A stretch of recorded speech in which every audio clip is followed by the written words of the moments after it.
Retirement అయిన తర్వాత వచ్చేటువంటి మనీని ఎలా ప్లాన్ చేసుకోవాలంటారు? మీరేం సజెస్ట్ చేస్తారు? రిటైర్మెంట్ ప్లానింగ్ అంటే ఏంటంటే యాక్టివ్ వర్క్ చేయకపోయినా కానీ మన లైఫ్ స్టైల్ ఏమాత్రం కాంప్రమైజ్ అవ్వకుండా మన ఎక్స్పెన్సెస్కి మనీ సెట్ చేసుకోవడం రిటైర్మెంట్ ప్లానింగ్. సో 60 years కావక్కర్లేదండి, ఎర్లీ రిటైర్మెంట్ కూడా ప్లాన్ చేసుకోవచ్చు. మెడికల్ ఇన్ఫ్లేషన్ ఇది ఆల్మోస్ట్ 14 to 15%, అంటే ఎవ్రీ 10 years 4 times పెరుగుతుంది. సో అది ఒక 30 years తర్వాత చూస్తే 30 lakhs అవుతుంది. బెస్ట్ మ్యూచువల్ ఫండ్ అంటే మీరు ఏం సజెస్ట్ చేస్తారు? చాలా మంది చేసే మిస్టేక్ ఏంటంటే గూగుల్లో కొడతారు, టాప్ ఫండ్స్ వస్తాయి, ఆ టాప్ ఫండ్స్ లో పెట్టేస్తారు. సో అది చాలా పెద్ద మిస్టేక్. ఆ ట్యాక్స్ ని రిడ్యూస్ చేసుకోవాలంటే దానికి కూడా ఏమైనా ప్లానింగ్ అనేది ఉంటుందా? మనకి రూల్ ఏంటంటే 1.25 కన్నా ఎక్కువ ఉంటేనే ట్యాక్స్ కట్టాల్సి ఉంటుంది.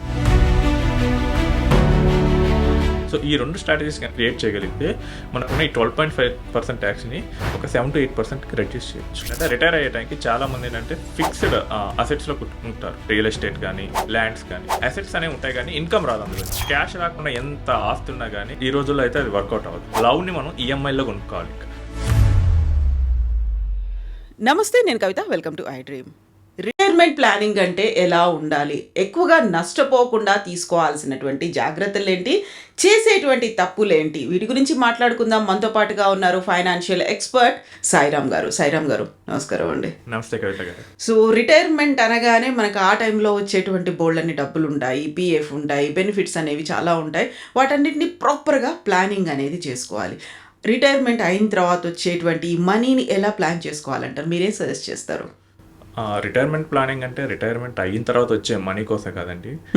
ఇప్పుడు అదేంటంటే గవర్నమెంట్ ఎంప్లాయీస్కి మోస్ట్లీ వస్తుంటుంది, బట్ ఈ రోజుల్లో గవర్నమెంట్ జాబ్స్ అనేవి చాలా తక్కువ ఉంటాయి. సో ప్రైవేట్ వాళ్ళకైతే కనుక రిటైర్మెంట్ బెనిఫిట్స్ అనేవి చాలా తక్కువ ఉంటాయి. అసలు ముందుగా జస్ట్ షార్ట్ కట్లో రిటైర్మెంట్ ప్లానింగ్ అంటే ఏంటంటే మనం యాక్టివ్ వర్క్ చేయకపోయినా కానీ మన లైఫ్ స్టైల్ ఏమాత్రం కాంప్రమైజ్ అవ్వకుండా మన ఎక్స్పెన్సెస్కి మనీ సెట్ చేసుకోవడం రిటైర్మెంట్ ప్లానింగ్. సో అది 60 years వచ్చినప్పుడే చేసుకోవాలని అవసరం అయితే లేదు. సో 45 yearsలో కూడా రిటైర్మెంట్ ప్లానింగ్ చేసుకోవచ్చు. సో మనకి చాలామంది చేసే ఫస్ట్ మిస్టేక్ ఏంటంటే రిటైర్మెంట్ ప్లానింగ్లో 60 years అనుకుంటారు. సో 60 years కావక్కర్లేదండి, ఎర్లీ రిటైర్మెంట్ కూడా ప్లాన్ చేసుకోవచ్చు. సో ఈ రోజుల్లో ఫైర్ అనే కాన్సెప్ట్ చాలా పాపులర్ అవుతుంది. So financial independent, retire early. Okay. So దాని అర్థం ఏంటంటే అసలు పని చేయకుండా ఉంటామని కాదు.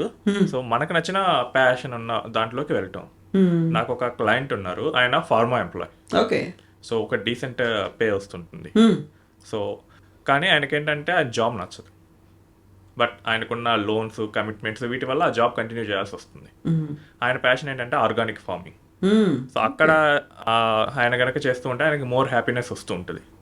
ఇప్పుడు ఏంటంటే ప్లాన్ చేసేటప్పుడు ఒక నెక్స్ట్ 10 yearsలో మనం మొత్తం కార్పస్ కనుక సెట్ చేసుకుంటే మీరు ఈ ఫార్మాలో ఎంత సంపాదిస్తున్నారో అంత మీరు మంత్లీ తీసుకోవచ్చు. సో అప్పుడు మీకు నచ్చిన ప్యాషన్ని మీరు తీసుకోవచ్చు. సో ఇలా ప్లాన్ చేయాలి ఫస్ట్. ఇంకోటి ఏంటంటే 60 years కోసమే కాకుండా నెక్స్ట్ అసలు మనకు లైఫ్ ఎక్స్పెక్టెన్సీ ఎంత ఉంటుంది, సో దాని మీద కొట్టి కూడా ప్లాన్ చేయాల్సి వస్తుంది. సో మేజర్గా ఫస్ట్ చేసే మిస్టేక్స్ ఏంటంటే మన లైఫ్ స్టైల్ ఇన్ఫ్లేషన్కి మోస్ట్లీ మిస్ అయిపోతారు రిటైర్మెంట్ ప్లానింగ్లో.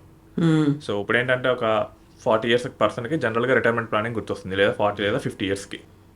అంటే నెక్స్ట్ 10 years అప్పుడు వాళ్ళకి అసలు జాబ్ ఉండదు, ఇంకా అప్పుడు ఇన్కమ్ ఉండదు, కాబట్టి ఎలా చేయాలని చెప్పేసి. బట్ మోస్ట్లీ చేసే మిస్టేక్ ఏంటంటే ఈ లైఫ్ స్టైల్ పెరిగేదని మర్చిపోతారు. 10 years బ్యాక్ మనం ఎంత స్పెండ్ చేస్తున్నాం, ఇప్పుడు ఎంత స్పెండ్ చేస్తున్నాం, ఆ తర్వాత 10 yearsకి ఎలా ఉంటుంది. సో దీని అయితే మనం చూసుకోవాలి. అండ్ మెడికల్ ఇన్ఫ్లేషన్ని మర్చిపోతారు. సో మెడికల్ ఇన్ఫ్లేషన్ మర్చిపోతే కనుక మన రిటైర్మెంట్ కార్పస్ అనేది అసలు కంప్లీట్గా డ్యామేజ్ అవుతుంది. ఈ ఇన్ఫ్లేషన్ గురించి చెప్తా అంటే లైఫ్ స్టైల్ ఇన్ఫ్లేషన్ ఏంటంటే ఒక 10 years బ్యాక్ మనం ఒక నార్మల్ చిన్న కార్లో ఉన్నాం, ఇప్పుడు కొంచెం హై లెవెల్ కార్కి వెళ్తాం. సో ఇప్పుడు ఏంటంటే మన రిటైర్మెంట్ ప్లానింగ్లో కనుక మనం దీన్ని కనుక మిస్ చేస్తే ఏమైందంటే మనం ఇక తక్కువ కాంప్రమైజ్ అవ్వాల్సి వస్తుంది. ఇంకోటి ఏంటంటే మెడికల్ కాస్ట్. ఇప్పుడు ఈ రోజుల్లో ఒక కెట్రాక్ట్ సర్జరీ ఒక 1 lakh rupees ఉంటుంది. మెడికల్ ఇన్ఫ్లేషన్ ఇది ఆల్మోస్ట్ 14 to 15%, అంటే ఎవ్రీ 10 yearsకి 4 times పెరుగుతుంది. 4 times కాదు, 3 times పెరిగినాయి అనుకోండి. ఓ 40 years ఉన్న మన పర్సన్ కెట్రాక్ట్ అనేది నార్మల్ రిపేర్ లాంటిది ఇక. సో అది నాకు ఇష్యూ ఉంటేనే వస్తుంది, అది అన్నీ ఏం కాదు. సో అది ఒక 30 years తర్వాత చూస్తే 30 lakhs అవుతుంది. సో వీళ్ళు కనుక రిటైర్మెంట్ కార్పస్ నాకు 2 crores సరిపోతుంది అనుకున్నారు అనుకోండి, హెల్త్ ఇన్సూరెన్స్ సరిగ్గా తీసుకోలేదనుకోండి, జస్ట్ ఒక 10 lakhs పాలసీ తీసుకున్నారు. సో కెట్రాక్ట్కి 30 lakhs అయింది. ఒకవేళ వైఫ్ అండ్ హస్బెండ్ ఇద్దరికి వస్తే 60 lakhs అవుతుంది. So 10 lakhs insurance company pay చేస్తుంది, మిగిలిన 50 lakhs వీళ్ళ కార్పస్లోంచి తీయాలి. సో మన మెడికల్ ఇన్ఫ్లేషన్ అండర్ ఎస్టిమేట్ చేసినా, మన life style inflation under estimate చేసినా కానీ రిటైర్మెంట్ అప్పుడు ఇబ్బంది పడాల్సి వస్తుంది. ఇంకోటి ఏంటంటే చాలామంది చేసేది ఏంటంటే రిటైర్ అయ్యే టైంకి చాలామంది ఏంటంటే ఫిక్స్డ్ అసెట్స్లో ఉంటారు, రియల్ ఎస్టేట్ కానీ ల్యాండ్స్ కానీ. సో వాళ్ళు ఏంటంటే అసెట్స్ అనేవి ఉంటాయి కానీ ఇన్కమ్ రాదు అందులోంచి. ఆస్తులు ఉండడానికి కోటాను కోట్లు ఉంటాయి, బట్ రూపాయి ఆదాయం కూడా రాదు. సో ఒక రిటైర్ అయిన పర్సన్, సో ఇప్పుడు 60 years అయ్యారు, రిటైర్ అయ్యారు అనుకుందాం. సో మొత్తం ఆస్తి మొత్తం ఇలాంటి వాటిలోనే, రియల్ ఎస్టేట్ వాటిలోనే ఉంది. ఇన్కమ్ జనరేట్ అవ్వట్లేదు మంత్లీ. అప్పుడు ఆయన మంత్లీ ఆయన ఖర్చుల కోసం ఎవరిని అడగాలి? కొడుకుని కూతురుని అడగాల్సి వస్తుంది. ట్రూ. అదంతా ఇబ్బందిగా ఉంటుంది.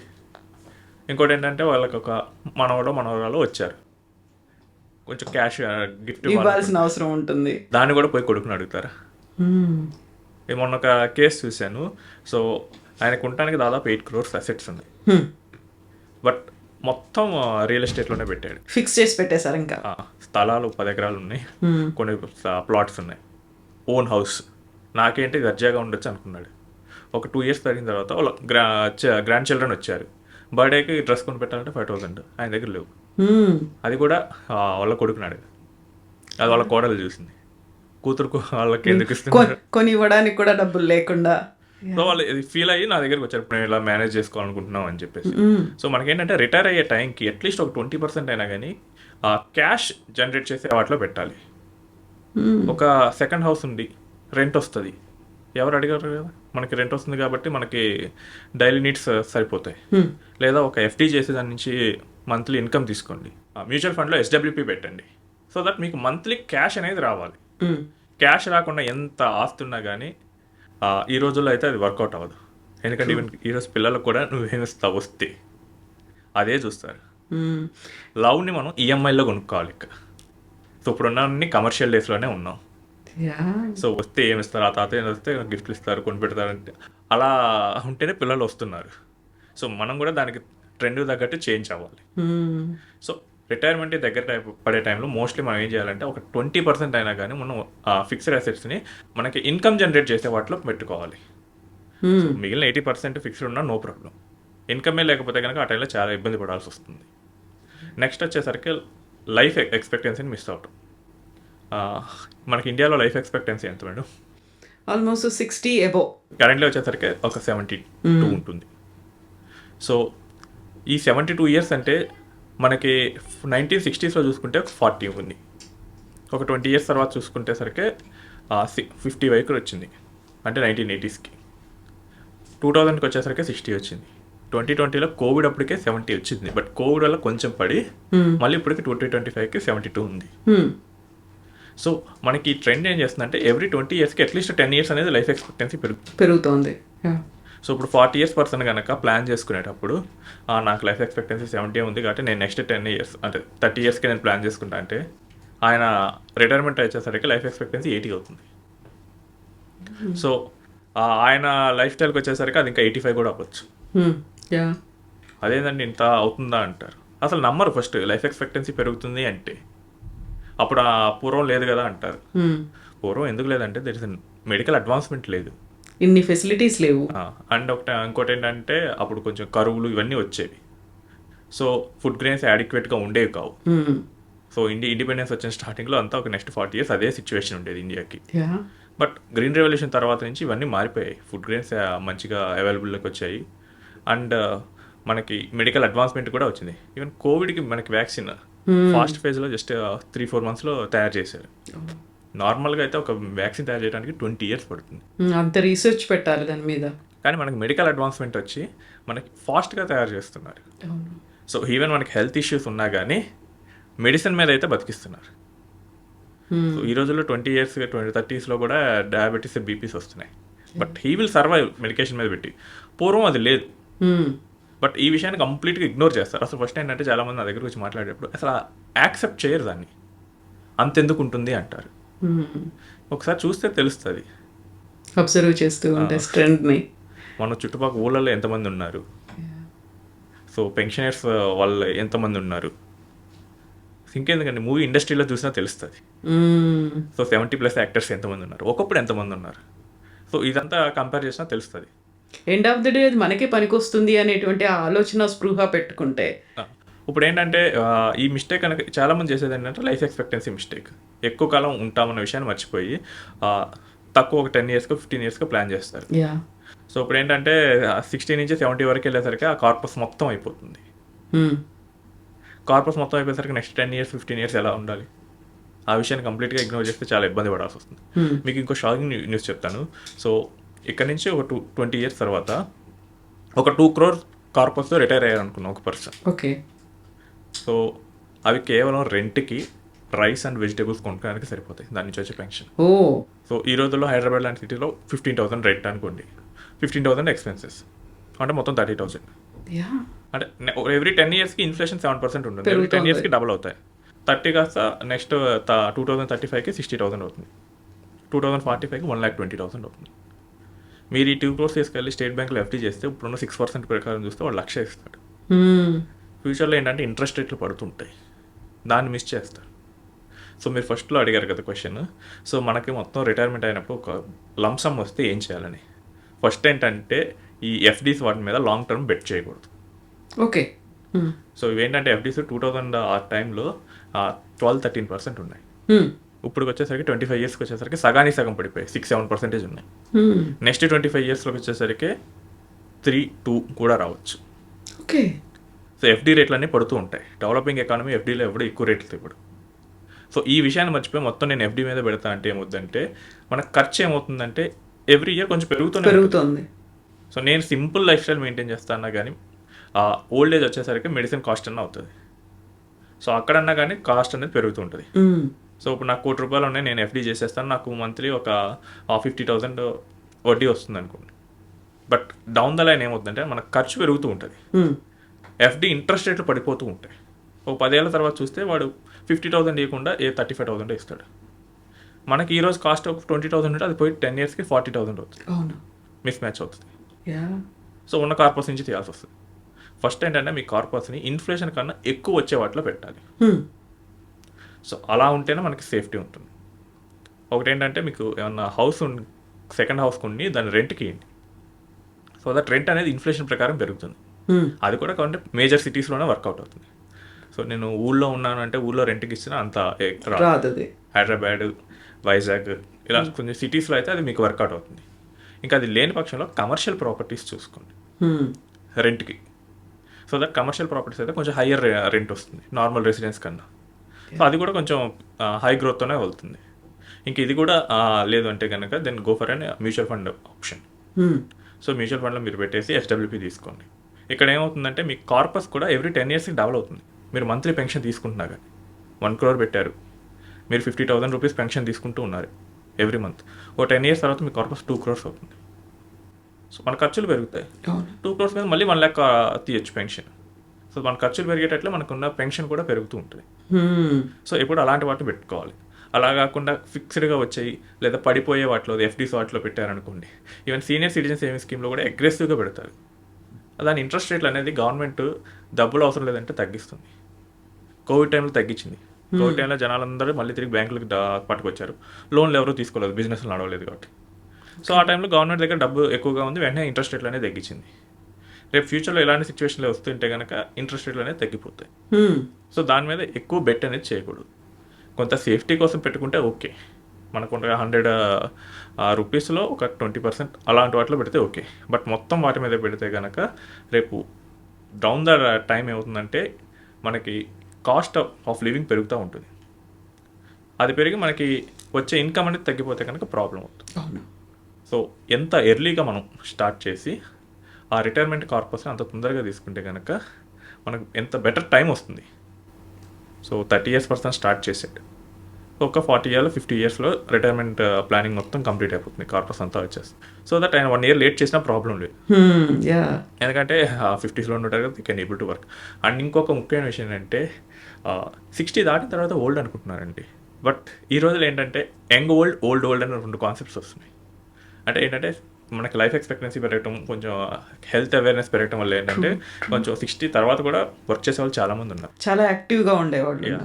మన ప్రైమ్ మినిస్టర్ ఈ 70+, ఆంధ్ర చీఫ్ మినిస్టర్ ఈ 70+, 75th బర్త్డే మొన్నే జరిగింది. బట్ వాళ్ళ ఫిట్నెస్ చూస్తుంటే యంగ్ వాళ్ళకన్నా ఎక్కువ ఫిట్నెస్తో ఉన్నారు. సో ఆ హెల్త్ అవేర్నెస్ పెరిగినప్పుడు ఏమిటంటే ఈ 60 తర్వాత కూడా వర్క్ చేస్తారు. సో 60 to 18 ఏమంటారంటే యంగ్ ఓల్డ్ అంటున్నారు. యా. సో ఈ టైంలో ఏంటంటే అంత అగ్రెసివ్గా చెప్పినా they will able to do some works. So ఇప్పుడు ఏంటంటే 80+ తర్వాత ఇంకా పూర్తిగా ఓల్డ్ లాగా ఫీల్ అవుతున్నారు. అప్పుడు కొంచెం డిపెండెన్సీ అనేది అప్పుడు వస్తుంది. డిపెండెన్సీ వస్తుంది. సో ఈ 60 to 80 కూడా కొంచెం వర్క్ చేసే అవకాశం అయితే ఉంటుంది. సో దాన్ని కూడా కన్సిడర్ చేయాల్సి వస్తుంది. సో ఇవన్నీ దృష్టిలో పెట్టుకొని రిటైర్మెంట్ ప్లానింగ్ అనేది యాజ్ ఎర్లీ యాజ్ పాసిబుల్ చేస్తే better. As early as possible చేస్తే ఏంటంటే మనకు ఒకవేళ తప్పు చేసినా కానీ యా. టైం ఉంటుంది. సో 30 years పర్సన్ స్టార్ట్ చేశాడు, ఆయన ఒక ఎస్టిమేషన్ చేసుకున్నాడు నాకు ఒక 3 crores సరిపోతుందని చెప్పేసి. ఒక 3 years or 4 years తర్వాత నీకు 3 సరిపోదు, ఇంకొంచెం పెంచాలంటే ఓకే 30 years అంటే 34, 35 అవుతుంది కాబట్టి ఇంకా టైం ఉంటుంది. He can do the modification. అదే 50 years పర్సన్ స్టార్ట్ చేశాడు, ఆయనకు ఒక 2 crores సెట్ అవుతుంది అనుకున్నాడు, అది 2 కాదు 3 అని తేలింది అనుకోండి, ఇంకా 5 ఏళ్ళే ఉంటుంది. 5 ఏళ్ళలో ₹1 కోటి ఇంకా ఎక్స్ట్రాగా క్రియేట్ చేయాలంటే చాలా కష్టం అవుతుంది. True true. ఇంకోటి ఏంటంటే ఆ కార్పస్ అనేది ఇన్కమ్ వచ్చేటట్లు పెట్టుకోవాల్సి వస్తుంది. సో నువ్వు ఇన్కమ్ కాకుండా ఫర్ ఎగ్జాంపుల్ నేను చూశాను కొన్ని కేసెస్లో ప్రాపర్టీ కొనేస్తారు, కొనేసి పిల్లలకి ఇచ్చేస్తారు. ఆ ఇచ్చిన కొంతకాలం బాగా సాటిస్ఫాక్షన్గా ఉంటారు, తర్వాత నుంచి డైలీ మామూలు ఇక వీళ్ళకి డబ్బులు అవసరం వస్తుంది, వీళ్ళు వాళ్ళని అడగాలి, వాళ్ళు ఇబ్బంది పడుతూ ఉంటారు అడగటానికి. అవతల ఉన్నాడేమో కొంచెం వాడి టెన్షన్లో వాడు ఉంటాడు, వాడి ఆఫీస్ వర్క్స్లో వాళ్ళు. సో ఇదంతా మిస్ మేనేజ్మెంట్ అనేది వస్తుంది. అదే మీరు మెర్లీగా చూసి కొంచెం బెటర్గా ప్లాన్ చేసుకొని మీరు ఇన్కమ్ వచ్చే వాటిలో పెట్టుకుంటే రిటైర్ అయ్యేటప్పుడు మీరు ఎవరిని అడగాల్సిన అవసరం ఉండదు, ఇబ్బంది పడకుండా ఉండొచ్చు. మనం చూస్తుంటాం పెన్షనర్స్ లైఫ్ స్టైల్. సో వాళ్ళ గవర్నమెంట్ పెన్షన్ వస్తుంది, సో వాళ్ళు ఎంత బాగా చూసుకుంటారు, వాళ్ళకి సొసైటీలో ఒక రెస్పెక్ట్ వస్తుంది. అలా కాకుండా పెన్షనర్ అవుతే వీళ్ళు అసలు జనరల్గా బయటికి కూడా రారు. వీళ్ళు ఇంకా ఖర్చు అవుతుందని చెప్పేసి బయట తిరగడం తగ్గిస్తూ ఉంటారు, ఎక్కడికైనా ఫంక్షన్లకు వెళ్ళాల్సి వస్తుంది, గిఫ్ట్ ఇవ్వాల్సి వస్తుందని అవన్నీ తగ్గిస్తూ ఉంటారు. అండ్ వీళ్ళకి కూడా ఏమన్నా హెల్త్ ఎమర్జెన్సీ అయితే ఇంట్లో వాళ్ళు స్పెండ్ చేయాల్సి వస్తుంది. సో వెల్ సెటిల్డ్ ఫ్యామిలీస్ అయితే no problem, but middle class families అయితే ప్రాబ్లం వస్తుంది. True true. సో అందుకనే మొత్తం మన రిటైర్ అయ్యే టైం కల్లా సో ఒక హెల్త్ పాలసీ అనేది కాంక్రీట్గా తీసుకోవాల్సి వస్తుంది. అది కూడా నెక్స్ట్ 20 yearsకి ఎంత మెడికల్ ఖర్చు అవుతుంది దాని ప్రకారం చూసుకోవాలి. నెక్స్ట్ ఏంటంటే ఇన్కమ్ జనరేటింగ్ ఆప్షన్స్లో పెట్టాలి, అంతేగాని వాల్యూ పెరిగే వాటిలో పెట్టకూడదు. వాల్యూ పెరిగితే నీకేం ఉపయోగం ఉండదు, అది పేపర్ మీద వాల్యూ పెరుగుతుంది, నువ్వు ఎప్పుడు అమ్మనంత వరకు నీకు అది క్యాష్గా రాదు. మనకి ఇమీడియట్ అవసరాలు అనేది తీరాలి. ఇంకోటి అంటే యాజ్ ఎర్లీ యాజ్ పాసిబుల్ మీరు స్టార్ట్ చేయాలి. సో రిటైర్మెంట్ అనేది చాలా కాంప్లికేటెడ్ థింగ్. సో మనకి ఫ్యూచర్లో చేంజెస్ చాలా వస్తూ ఉంటాయి. సో ఇది ఒక కేసు ఏంటంటే మేము ఒక పర్సన్కి ప్లాన్ చేసాం రిటైర్మెంట్ ప్లానింగ్. సో ఆయన 27 years అప్పుడే స్టార్ట్ చేసాం. Okay. He has 1 kid. So దాంతోనే ప్లాన్ చేస్తూ వచ్చాం. మన 32 అప్పుడు ఆయన జస్ట్ April first weekలోనే మళ్ళీ ప్లానింగ్ వచ్చినప్పుడు he has a 2nd kid. So ఇది ఫస్ట్ టైం ప్లానింగ్ చేసేటప్పుడు డిస్కస్ చేయలేదు. సో ఇలాంటివన్నీ మనకి ఏంటంటే ఎర్లీగా స్టార్ట్ చేసేటప్పుడు మేనేజ్ చేసుకోవడానికి కుదురుతుంది. ఇంకోటి ఏంటంటే పిల్లలకు పెళ్ళిళ్ళు రావచ్చు. కొంతమంది ఏంటంటే 60+ వాళ్ళకి తర్వాత కూడా వాళ్ళ ఏజ్ 60 తర్వాత కూడా పిల్లలకి ఇంకా డిపెండెన్సీ ఉంటుంది, వాళ్ళు మాస్టర్స్ చేయటము లేకపోతే ఇంకా జాబ్లో సెటిల్ అవ్వకపోవటము ఇలాంటివి కూడా జరుగుతుంది, వాళ్ళ పెళ్ళిళ్ళు చేయాల్సి వస్తుంది, ఆ టైంలో మనీ కావాల్సి వస్తుంది. సో ఇవన్నీ మనకి ఎర్లీగా స్టార్ట్ చేస్తే అంటే మొత్తం కాంక్రీట్గా ప్లాన్ చేసుకోవడం కుదురుతుంది. ఒక స్ట్రాటజీ, ఒక ప్లానింగ్తో ముందుకెళ్ళాలి. సో ఇప్పుడు సాయిరామ్ గారు చాలా వరకు మ్యూచువల్ ఫండ్స్లో ఇన్వెస్ట్ చేయాలి అనేటువంటి ఒక కాన్సెప్ట్ మెల్లిమెల్లిగా పెరుగుతున్నట్టుంది. అలా ఇన్వెస్ట్ చేయాలనుకున్నప్పుడు బెస్ట్ ఏంటి, అసలు బెస్ట్ మ్యూచువల్ ఫండ్ అంటే మీరు ఏం సజెస్ట్ చేస్తారు? బెస్ట్ మ్యూచువల్ ఫండ్ అంటే మన రిక్వైర్మెంట్ బట్టి ఉంటుందండి. సో నేను సేఫ్గా ఆడాలనుకుంటున్నాను, సో నాకు ఒక రకమైన మ్యూచువల్ ఫండ్ ఉంటుంది. మీరేం కొంచెం అగ్రెసివ్గా రిస్క్ తీసుకోవాలనుకుంటున్నారు, మీకు ఒక రకమైన ఉంటుంది. సో ఇవన్నీ పర్సన్ టు పర్సన్ వ్యారీ అవుతుంది, అందుకని ఇది పర్సనల్ ఫైనాన్స్ అయింది. సో అందరికీ కలిపి ఒకే సొల్యూషన్ అయితే ఉండదు. సో ఈ మ్యూచువల్ ఫండ్స్లో మనం సెలెక్ట్ చేసుకునేటప్పుడు ఫస్ట్ ఏంటంటే చాలామంది చేసే మిస్టేక్ ఏంటంటే గూగుల్లో కొడతారు, టాప్ ఫండ్స్ వస్తాయి, ఆ టాప్ ఫండ్స్లో పెట్టేస్తారు. సో అది చాలా పెద్ద మిస్టేక్. సో మీరు ఈ రోజు ఉన్న టాప్లో ఫండ్లో పెడితే ఇది ఆల్రెడీ ఈ రోజు టాప్ అయిపోయింది, అది మీకు మనీ నెక్స్ట్ 10 years తర్వాత 5 years తర్వాత కావాలి. సో నెక్స్ట్ 5 yearsలో టాప్ ఉండే ఫండ్లో పెట్టాలి, ఈరోజు టాప్లో ఉన్న ఫండ్లో పెట్టాలి. True true. సో ఈ రోజు ఉన్నది పెడితే కనుక అది నెక్స్ట్ 5 years తర్వాత టాప్లో ఉండకపోతే మనకి అనుకున్న గ్రోత్ రాకపోవచ్చు. ఇప్పుడున్న ఫ్లక్చువేషన్స్లో అది ఎప్పుడు పడిపోతుందో కూడా తెలియదు. అంటే ఫండ్స్ ఏమవుతాయి అంటే సైక్లికల్గా ఉంటాయి. సో ఇప్పుడు ఫస్ట్ వచ్చింది నెక్స్ట్ రాకపోవచ్చు. ప్రెసెంట్ మార్కెట్ హిస్టరీ మొత్తం చూసుకుంటే కనుక ఒక ఫండ్ కన్సిస్టెంట్గా 3 times టాప్గా ఎప్పుడు రాలా. ఓకే. సో ఇప్పుడు మనం ఏంటంటే మన రీసెర్చ్ మొత్తం గూగుల్లో చూస్ చేస్తాం. సో ఆ టైంలో ఓకే టాప్ వచ్చింది, బాగానే వచ్చింది, లాస్ట్ ఇయర్ సెకండ్ వచ్చింది, పెట్టేస్తాం. యా, ఇది ఎవడైతే 5 years ముందు దాంట్లో పెట్టాడో, 10 years ముందు దాంట్లో పెట్టాడో వాడికి వాళ్ళకి వస్తుంది. అంతేగాని నువ్వు ఇప్పుడు పెడితే ఏమవుతుంది, నెక్స్ట్ పడిపోతుంది. That has happened. మొన్న మార్కెట్ ఫ్లక్చుయేషన్స్లో మిడ్ క్యాప్లో ఫేమస్ మిడ్ క్యాప్ అని మోతీలాల్ ఫండ్, దాంట్లో చాలామంది పెట్టారు. మన మార్కెట్ ఫ్లక్చుయేషన్ అప్పుడు దాని రిస్క్ చూసుకోలేదు, అది మిడ్ క్యాప్ ఫండ్ ఎక్కువగా పడుతుంది, అది హెవీగా లాస్ అయింది. ఓకే. సో ఏంటంటే ఫస్ట్ ఏంటంటే don't invest in a top funds. కొంచెం 4th, 5th, 6th కన్సిస్టెన్సీ ఉన్న ఫండ్స్ ఏమైనా సెలెక్ట్ చేసుకోండి. కన్సిస్టెన్సీ అంటే దానికి ఒక బెంచ్ మార్క్ ఇస్తారు, ఈ ఫండ్ యావరేజ్గా ఇంత % రిటర్న్ ఇస్తుంది, ఓకే, 12% రిటర్న్ ఇస్తుంది. సో ఒక ఫిక్స్డ్ టైం తీసుకోండి, ఒక 3 yearsలో ఎంత ఇచ్చింది, 5 yearsలో ఎంత ఇచ్చింది, 7 yearsలో ఆ ఫండ్ ఎంత ఇచ్చింది, అది 12 కన్నా ఎక్కువ ఇస్తుంది అనుకోండి, అది కన్సిస్టెంట్గా ఇస్తుంది. సో దాని మీద బెట్ చేయండి. సో 12% ఎవ్రీ ఇయర్ మీకు రిటర్న్ వస్తూ ఉంటే మీ మనీ 6 yearsలో డబల్ అవుతుంది. సో బెటర్ కాంపౌండ్ అక్కడ మీకు వర్కౌట్ అవుతుంది. సో మనకి మోస్ట్లీ ఈక్విటీస్లోనే ఇంత రిటర్న్ వస్తుంది. లాంగ్ టర్మ్లో తీసుకుంటే రియల్ ఎస్టేట్లో రాదు, మనకు గవర్నమెంట్ బాండ్స్లో రావు, పోస్ట్ ఆఫీస్ స్కీమ్స్లో రావు, గోల్డ్లో కూడా అంత లాంగ్ రన్లో రాదు. ఓకే. సో ఈ లాంగ్ రన్లో మనకి 12% వస్తుందంటే ఎవ్రీ 6 yearsకి మనకి డబల్ అవుతుంది. సో కన్సిస్టెంట్గా ఉండే రిటర్న్ ఇచ్చే ఫండ్ని మీరు సెలెక్ట్ చేసుకోవాలి. ఇంకోటి ఏంటంటే మనకి ఏ కేటగిరీ ఆఫ్ ఫండ్ కావాలి. మీరు కనుక ఫస్ట్ టైమర్స్ లేదా కొంచెం ఏజ్ ఎక్కువ ఉన్న వాళ్ళు, మార్కెట్లోకి అప్పుడే ఎంటర్ అవుతున్నారు, go for and hybrid funds. మీరు ఈక్విటీని అప్పుడే ట్రై చేయదు. ఓకే. ఈక్విటీ ఏంటంటే అదొక రోలర్ కోస్టర్ రైడ్ తీసుకెళ్తుంది, మిమ్మల్ని ఒకేసారి పైకి తీసుకెళ్తుంది, అక్కడి నుంచి ఒకేసారి కింద పడేస్తుంది.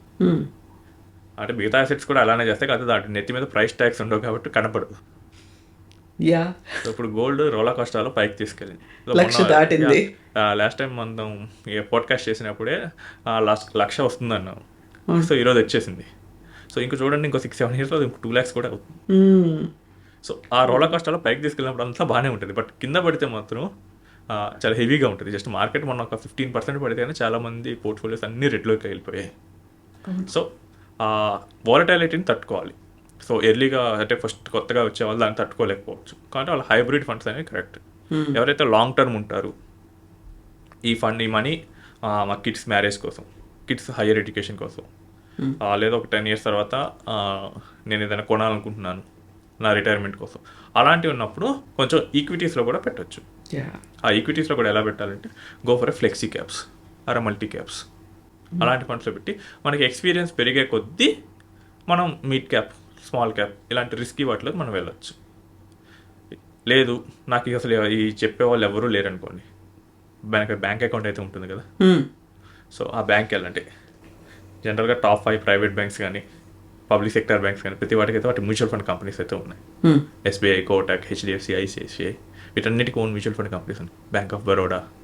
సో మీరు వెళ్ళి మ్యూచువల్ ఫండ్లో పెట్టాలనుకున్నాను అని చెప్పి ఓకే, వాళ్ళు ఏదో ఒకటి పెడతారు.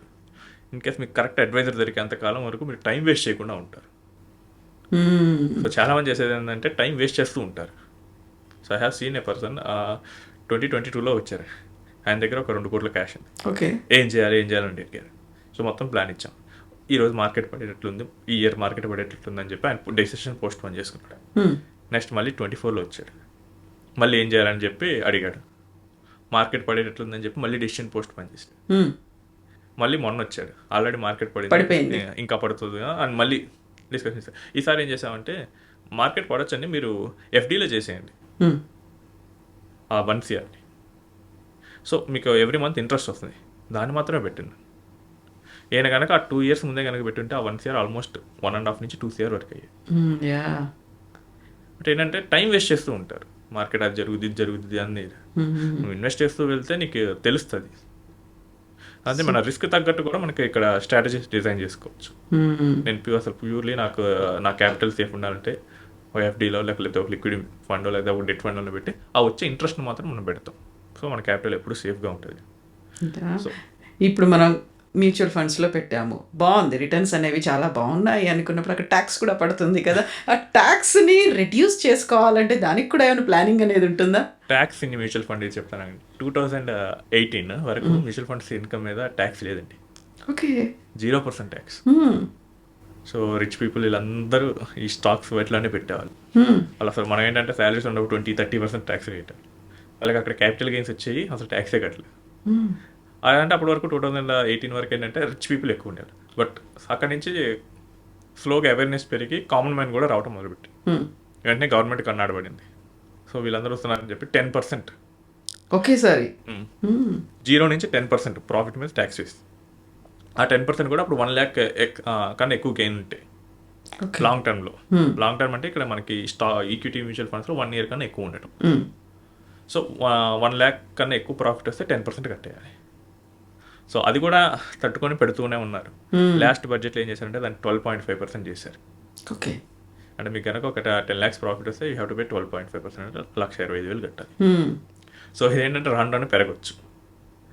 ఎక్కడైతే కామన్ మ్యాన్ కనుక ఎక్కువగా ఎంటర్ అవుతారో వాటన్నిటి మీద గవర్నమెంట్ ట్యాక్స్ ఇస్తుంది. అవేర్నెస్ పెరిగేసరికి అక్కడ పెరుగుతున్నారు. ఇన్కమ్ వస్తుంది, ట్యాక్స్ ఇస్తుంది. సో ఇన్కమ్ని ఈ ట్యాక్స్ని రెడ్యూస్ చేయడానికి మన ఒక 2 స్ట్రాటజీస్ మెయిన్గా వాడచ్చు. సో ఒకటేంటంటే మనకి గవర్నమెంట్ ఒక ఎగ్జామ్షన్ ఇచ్చింది. సో 1.25 lakhs కన్నా ఎక్కువ ప్రాఫిట్ వస్తే దాని మీద ట్యాక్స్ వేస్తాను.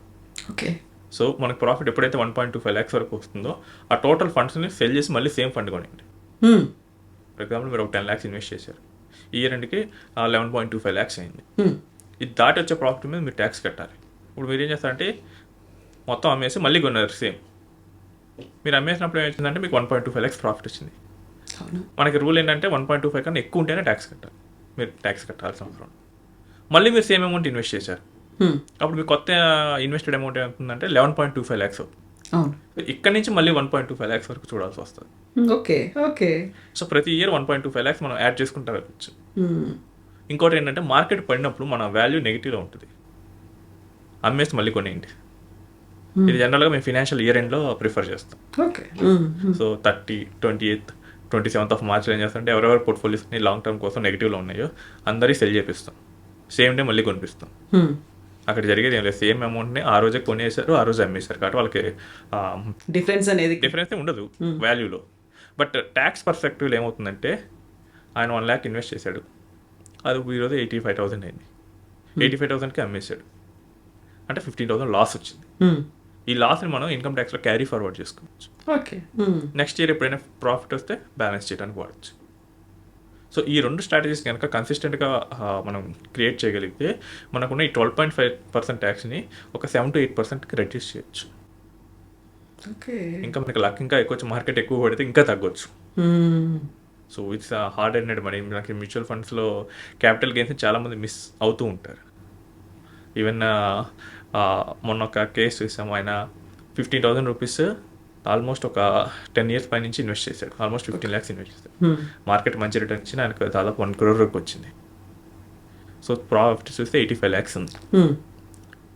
ట్యాక్స్ ఈ రోజు ఉన్న కేసు ప్రకారం వేయాల్సి వస్తుంది. ఆయనకు ఒక 6 లక్షల వరకు ట్యాక్స్ వచ్చింది. ఆయన కొంచెం డైజెస్ట్ చేసుకోవడానికి కష్టంగా ఉన్నాడు. ఇంతకుముందు ఏంటంటే శాలరీలో ఎంప్లాయరే కట్ చేసేవాడు, ఆయనకు no worries. But mutual funds ఏం జరుగుతుందంటే ఎవరు కట్ చేయరు tax. At the end of the financial year returns file చేసేటప్పుడు మనమే కట్టాలి. సో ఒకేసారి 6 lakhs కట్టాలా అన్న ఫీల్డ్లోకి ఆయన వెళ్ళాడు. అది కొంచెం ఎర్లీగా ప్లాన్ చేసుకుంటూ ఉంటే కనుక 6 కాకుండా 2 or 3 అయ్యేది. ఓకే. సో ఇదంతా మనం ప్లాన్ చేసే విధానం బట్టి ఉంటుంది. సో మనం ఏదో యూట్యూబ్లో చూసాం, అక్కడ గూగుల్లో రీసెర్చ్ చేసామంటే వీటన్నిటిని చాలామంది మర్చిపోతారు. ఓన్గా చేసే వాళ్ళందరూ వీటన్నిటిని మర్చిపోతారు. కొంచెం అడ్వైజర్ దగ్గరికి వెళ్ళారు, వాళ్ళు మీరు 10 మందిని చూస్తారు కాబట్టి సో ఈ కేసుని మీరు చూడకపోయినా వేరే వాళ్ళ దగ్గర వాళ్ళు చూస్తారు. ఎగ్జాక్ట్లీ. సో ఒక అడ్వైజర్ దగ్గర కానీ ఒక చార్టెడ్ అకౌంట్ దగ్గర కానీ సర్వీస్ తీసుకొని ట్యాక్స్ రిడ్యూస్ చేయొచ్చు. సో అలాంటి టైంలోనే ఒక ఎక్స్పర్ట్ అడ్వైజ్ అనేది అవసరం ఉంటుంది కదా. అంతే కదండి, ట్యాక్స్ అనేది చాలా కాంప్లికేటెడ్ సబ్జెక్ట్. సో మనం ఓన్గా చేసి చేతులు కాల్చుకోవడం కన్నా ఎక్స్పర్ట్కి ఇస్తే బెటర్. ట్రూ. అండ్ మనం ఓన్గా చేసేదానికన్నా ఎక్కువే కడతాం. మనం ఇచ్చేసి చివరికి ఏంటంటే ఎక్కువే కడతాం, ఎందుకంటే మనలో ఎక్స్పర్టైజ్ కాదు ఇది. అండ్ ఒకవేళ మిస్టేక్ చేసామనుకోండి ఇన్కమ్ ట్యాక్స్ నుంచి నోటీసెస్ వస్తాయి. చాలా మంది దగ్గర నేను చూసాను, మీ దగ్గర అంత ఆ రోజులు అంత ఇన్కమ్ ఉంది, మీరు ట్యాక్స్ కట్టలేదు. ఈవెన్ నా కేసులో నేను ఏం చేశానంటే మీ ప్రతి ఎక్స్పెన్సెస్కి బ్యాంక్ స్టేట్మెంట్ ప్రూఫ్ తీసుకురమ్మన్నాడు ఇన్కమ్ ట్యాక్స్ వాళ్ళు. సో మనం ఇంత జస్ట్ వాళ్ళ అడ్వైజర్ ఫీ పే చేసి వాళ్ళు రిటర్న్స్ ఫైల్ చేస్తారు, వాళ్ళకి స్ట్రాటజీ చెప్తారు. సో అక్కడికి వెళ్ళి తగ్గించుకోవడం బెటర్. అంతేగాని మన ఓన్గా ట్రై చేసి ఒకవేళ రాంగ్ అయితే కనుక పెనాల్టీ ఎక్కువ ఉంటుంది. True. Penalty in both ways. మనకేంటంటే కట్టాల్సిన ప్రాఫిట్ మీద ట్యాక్స్ పెరుగుతుంది, అండ్ ఒకవేళ రాంగ్ కనుక మన డెసిషన్ రాంగ్గా మనం ఫర్ ఎగ్జాంపుల్ మనం ఇంతే కట్టాలనుకోండి తక్కువ కట్టామనుకోండి దాని మీద ఇంట్రెస్ట్ కూడా ఇన్కమ్ ట్యాక్స్ ఇంకా ఎక్కువ పడుతుంది. సో దాని అడ్వైజర్కి వెళ్ళండి, చార్టెడ్ అకౌంట్ దగ్గరికి వెళ్ళండి. So they will do this everything for you. Yes, proper planning అనేది, మేనేజ్మెంట్ అనేది అంతా కూడా, స్ట్రాటజీస్ అనేవి కూడా. Thank you so much Sairam garu. Thank you. Thanks.